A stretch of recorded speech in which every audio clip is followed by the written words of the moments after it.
Melanie. I thought I'd bring to you guys today a little bit about my arena, and that is mortgages. And I want to talk to you about questions and things to ask your mortgage consultant. There's a lot of people doing my job, especially right now, because the market, there's a lot of activity going on out there. So what you're seeing is new people coming into the industry or people that got out of the industry when the market was tough and they're coming back in. And so I think it's really, really important that you know the right questions to ask your mortgage consultant to make sure that they're a good fit for you. And more importantly, somebody that understands the industry and what's happening in it right now, has the team that can support you, and has the knowledge of how to walk you through the process to make it successful. So here's the first question I ask. Ask about the approval process. Find out if there's a cost associated with the approval process. There should not be any upfront fees that you pay. You also want to make sure that you're going through the pre-approval, not the pre-qualification stage. So there's a huge difference between being pre-approved and being pre-qualified. A letter that you're receiving that says pre-qualified, basically it's an estimate, just verbal information getting from your mortgage consultant or mortgage representative on estimating what they think that you might be able to approve for. Now they're asking a lot of questions. They're pulling a credit report in most situations, but because it has not gone through any formal system, it's a pre-qualification. Now the next is a pre-approval. A pre-approval is a solid loan commitment. Sometimes solid loan commitment, you want to take a look at what the letter reads, and through a pre-approval process, if it says you've been pre-approved by an automated system, you need to have them go through the full underwriting process, because what an automated system does is basically someone is putting it through a computer system to get an automated approval or findings to say that you've been pre-approved.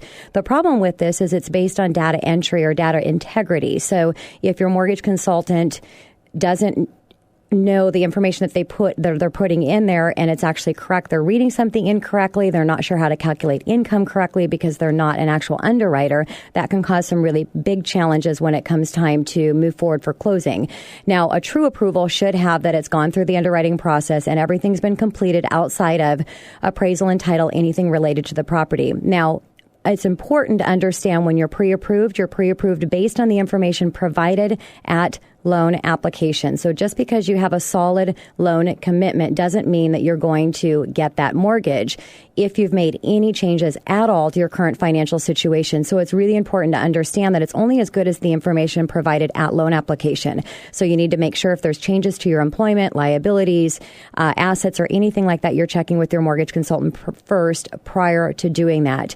Talk about loan options. It's important that you understand what your options are. The worst thing you can do is have one option provided to you, because there are multiple loan options, even in this environment where you think that there might not be a lot of financing available. There is. Most situations, you're going to have a minimum of 3 loan options to compare. A lot of times you're looking at maybe 5 loan options side by side in the options that would be available. And a good example might be if you're a lower down payment, you're looking at an FHA 3.5% down payment, and you're always comparing it to your conventional financing. Now, conventional with low down, most of you probably know about mortgage insurance. If you're coming in with less than 20% down, you have to pay it in some form. But what most people don't know is on conventional financing, you have options. You can pay it monthly. You can do a one-time complete buyout. You can do a split. May not make any sense in this program right now because there's not enough time.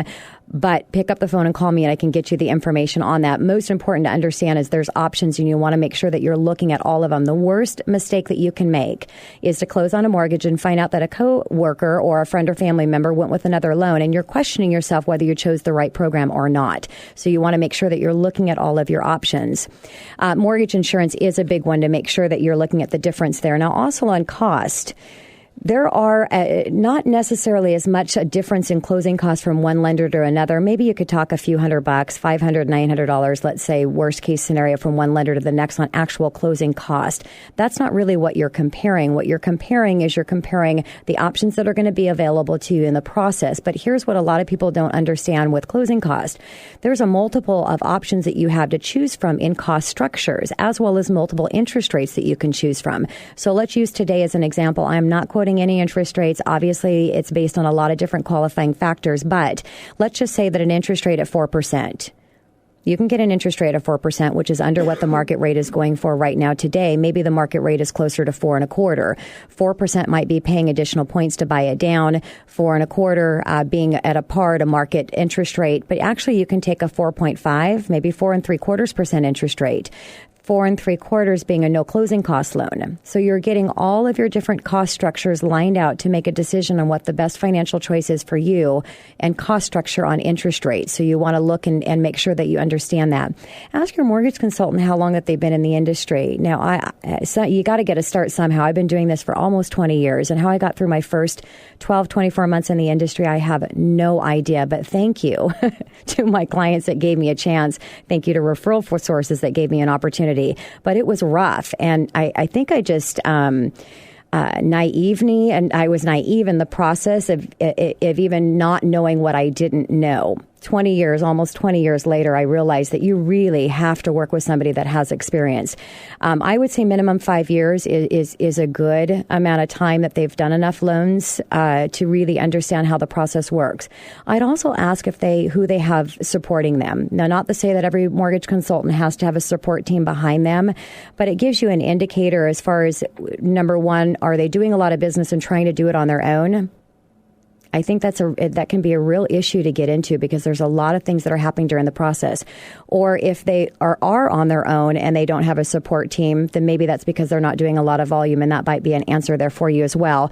Again, not enough time during Money Chat. I just like to put a little tease out there for you to prompt you to pick up the phone and give the show a call. Lots of information that I can share with you on mortgages, as well as all of the guests that I have in studio. You can call 1-855-400-1150 or online at themoneyhour.com. Coming up next on the Money Hour, are you thinking about the next life transition? And in the 50-plus generation, life experience has proven that preparation and planning makes a successful transition. Without preparation, hard word for me to say today, without preparation, the transition can be pretty stressful, not only for you, but also for your family. Right here on 1150 AM KKNW after this short break.